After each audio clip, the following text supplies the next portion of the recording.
this country will rid our planet of ISIS. We have to look at ISIS as the leading threat of an international terror network. The world is a very dangerous place, but not too dangerous of a place for the United States of America. This is an incredibly complicated region of the world. This world, with American leadership, can and must come together to destroy him. We've got to understand the complexity of the world that we are facing, and no place is more so than in the Middle East.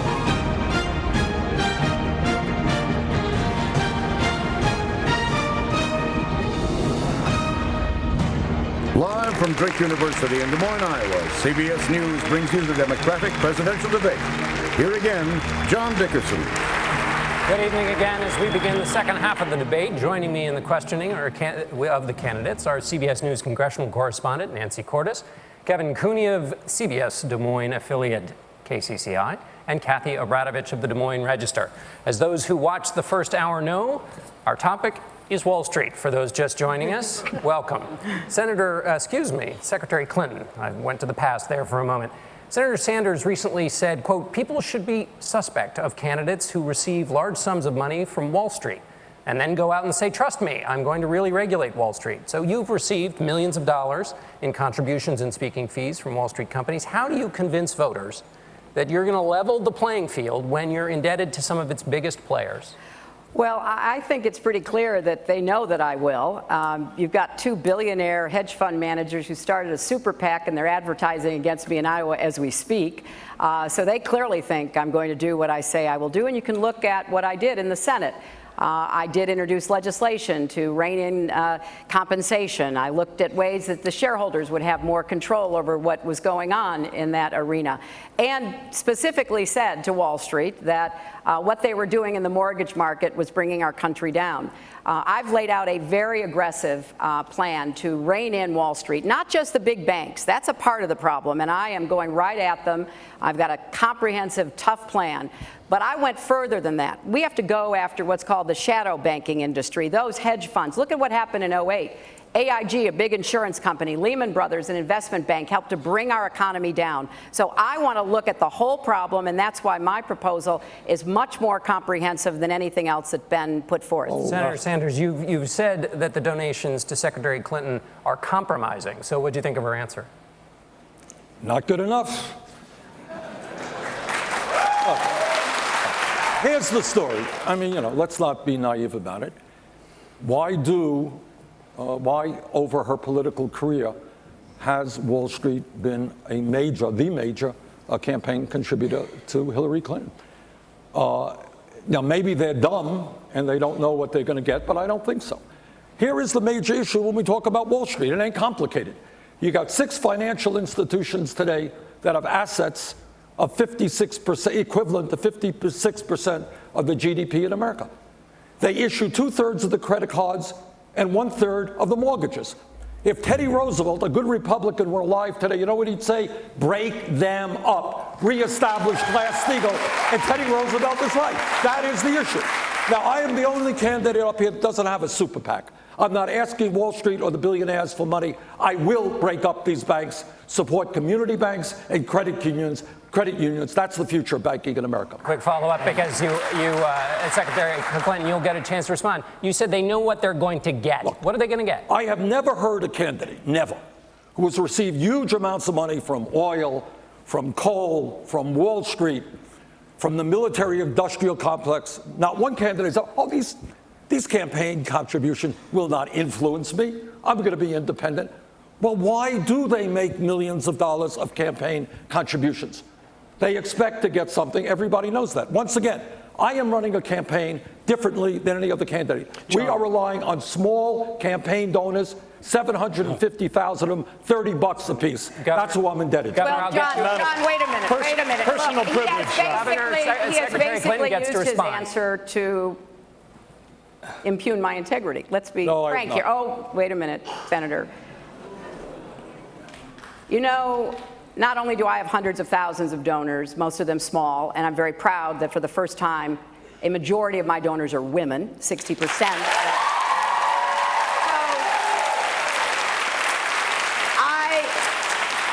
I represented New York, and I represented New York on 9/11. when we were attacked, where were we attacked? We were attacked in downtown Manhattan, where Wall Street is. I did spend a whole lot of time and effort helping them rebuild. That was good for New York, it was good for the economy, and it was a way to rebuke the terrorists who had attacked our country. So, you know, it's fine for you to say what you're going to say, but I look very carefully at your proposal. Reinstating Glass-Steagall is a part of what very well could help, but it is nowhere near enough. My proposal is tougher, more effective, and more comprehensive, because I go after all of Wall Street, not just the big banks. John, please. It's a matter of personal privilege, John. Hold on, he was attacked. John, Hold on. He was attacked. Glass-Steagall, by the way, the Let idea me is just that you respond. This issue touches on two broad issues. It's not just Wall Street. It's a corrupt campaign finance system. And it is easy to talk the talk about ending Citizens United, but what I think we need to do is show by example that we are prepared to not rely on large corporations and Wall Street for campaign contributions, and that's what I'm doing. In terms of Wall Street, I respectfully disagree with you, Madam Secretary, in the sense that the issue here is when you have such incredible power and such incredible wealth, when you have Wall Street spending $5 billion over a 10-year period to get deregulated, the only answer that I know is break them up, reestablish Glass-Steagall. Senator, we have to get Governor O'Malley. Governor, along with your answer, how many Wall Street veterans would you have in your administration? Well, I'll tell you what, I've said this before. I believe that we actually need some new economic thinking in the White House. And I would not have Robert Rubin or Larry Summers, with all due respect, Secretary Clinton, to you and to them, back on my Council of Economic Advisors. Anyone from They Wall were Street? the architects. Sure, we'll have an inclusive group, but I won't be taking my orders from Wall Street. And look, let me say this. I put out a proposal. I was on the front lines when people lost their homes, when people lost their jobs. I was on the front lines as a governor fighting that battle. Our economy was wrecked by the big banks of Wall Street. And Secretary Clinton, when you put out your proposal on Wall Street, it was greeted by many as quote unquote weak tea. It is weak tea. It is not what the people expect of our country. We expect that our president will protect the Main Street economy from excesses on Wall Street, and that's why Bernie's right. We need to reinstate a modern version of Glass-Steagall, and we should have done it already. Well, you know, Governor, I know that when you had a chance to appoint a commissioner for financial regulation, you chose an investment banker in 2010. So for me, it is looking at what works and what we need to do to try to move past what happened in 08. Hear, hear. And I will go back and say again, AIG was not a big bank. It had to be bailed out, and it nearly destroyed us.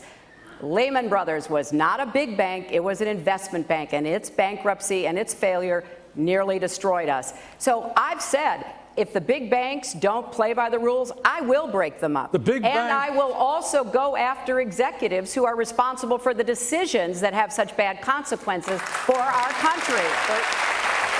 Look, I don't know, in all due respect to the Secretary, Wall Street play by the rules.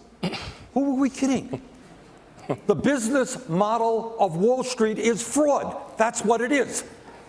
And we have, and let me make this promise. One of the problems we have had, I think all Americans understand this, is whether it's Republican administrations or Democratic administrations. We have seen Wall Street and Goldman Sachs dominate administrations. Here's my promise. Wall Street representatives will not be in my cabinet. All right, I want to switch to the issue of guns here. Secretary Clinton, you said that Senator Sanders is not tough enough on guns, but basically he now supports roughly the same things you do. So can you tell us what the exact difference is going forward between the two of you on the issue of gun control? Well, I think that there are different records. know that Senator Sanders had a different vote than I did when it came to giving immunity to gun makers and sellers. That was a terrible mistake. It basically gave the gun lobby even more power to intimidate legislators, not just in Washington, but across the country. But just think about this. Since we last debated in Las Vegas, nearly 3,000 people have been killed by guns. 21 mass shootings, including one last weekend in Des Moines where 3 were murdered.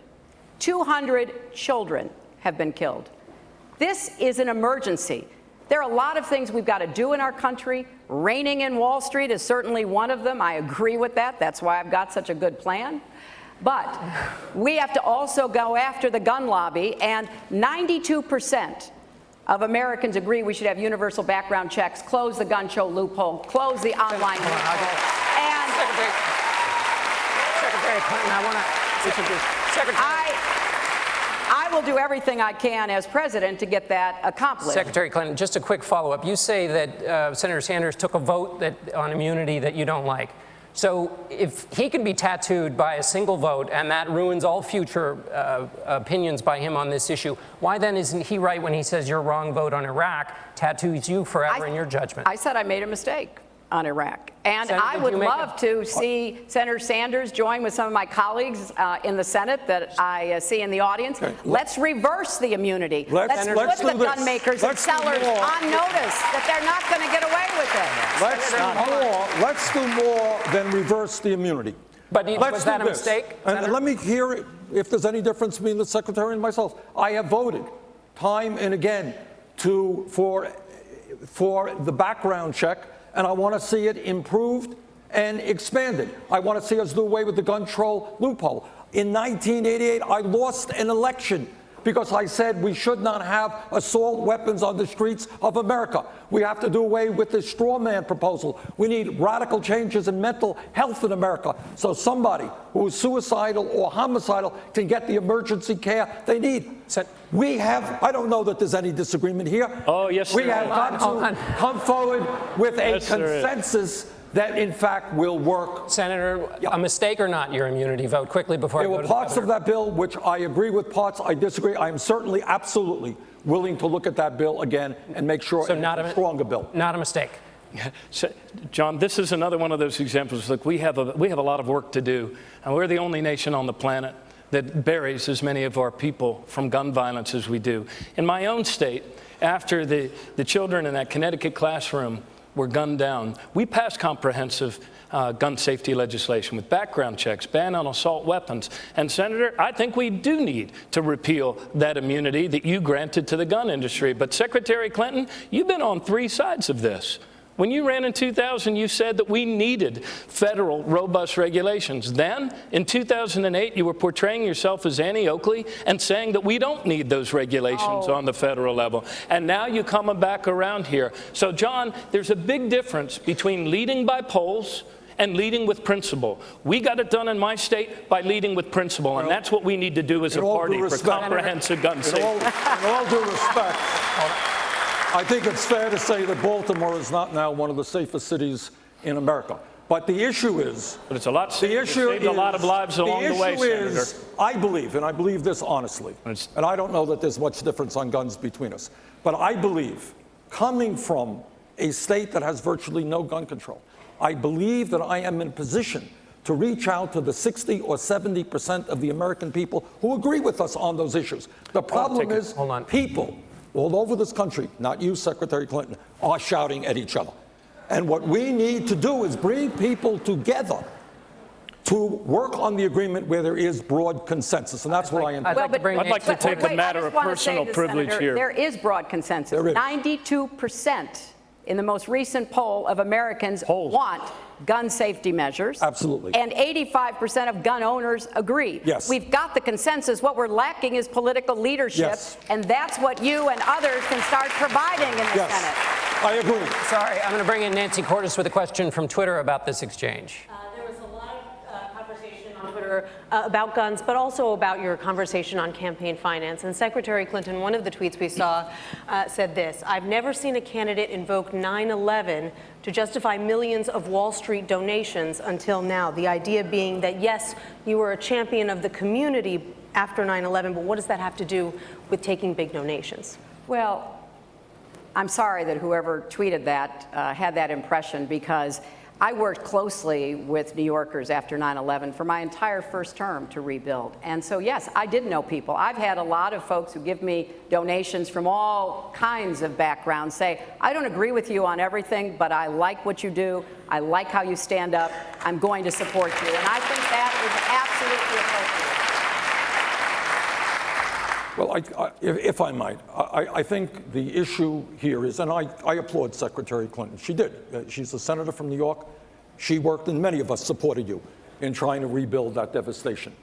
But at the end of the day, Wall Street today has enormous economic and political power. Their business model is greed and fraud. And for the sake of our economy, the major banks must be broken up. Hold on, John, I think Senator somewhere Sanders, between I'm sorry, the Senator Sanders, but what is it in Secretary Clinton's record that shows you that she's been influenced by those donations? Well, Her the influence is opposition that to the major Glass-Steagall. issue right now is whether or not we reestablish Glass-Steagall. I led the effort, unfortunately unsuccessfully, against deregulation, because I knew when you merge large insurance companies and investor banks and commercial banks, it was not going to be good. The issue now is, do we break them up? Do we reestablish Glass-Steagall? And Secretary Clinton, unfortunately, is on the wrong side. Well, I'll tell you who's on my side. Paul Krugman, the Nobel Prize-winning economist, who said my plan for what we should do to rein in Wall Street was more comprehensive and better. Paul Volcker, one of the leading lights of trying to rein in the excesses, has also said he does not support reinstating Glass-Steagall. So, I mean, this may seem like a bit of an arcane discussion. I have nothing against the passion that my two friends here have about reinstating Glass-Steagall. I just don't think it would get the job done. I'm all about making sure we actually get results for whatever we do. Final word. Look, Final word, Governor O'Malley, before we go to commercial. John, there is not a serious economist who would disagree that the 6 big banks of Wall Street have taken on so much power, and that all of us are still on the hook to bail them out on their bad bets. That's not capitalism, Secretary Clinton. That's crony capitalism. That's a wonderful business model. If you place bad bets, the taxpayers bail you out. But if you place good ones, you pocket it. Look, I don't believe that the model, there's lots of good people that work in finance, Secretary Sanders. But Secretary Clinton, we need to step up and we need to protect Main Street from Wall Street. And you can't do that by campaigning as the candidate of Wall Street. I am not the candidate of Wall Street. And I encourage everybody watching this tonight to please acknowledge that by going online at martino'malley.com and help me wage this campaign for real American capitalism. We have to go for a commercial, Senator. I'm sorry. We have to go for a commercial here. We'll be right back with the Democratic debate here in Des Moines, Iowa on CBS.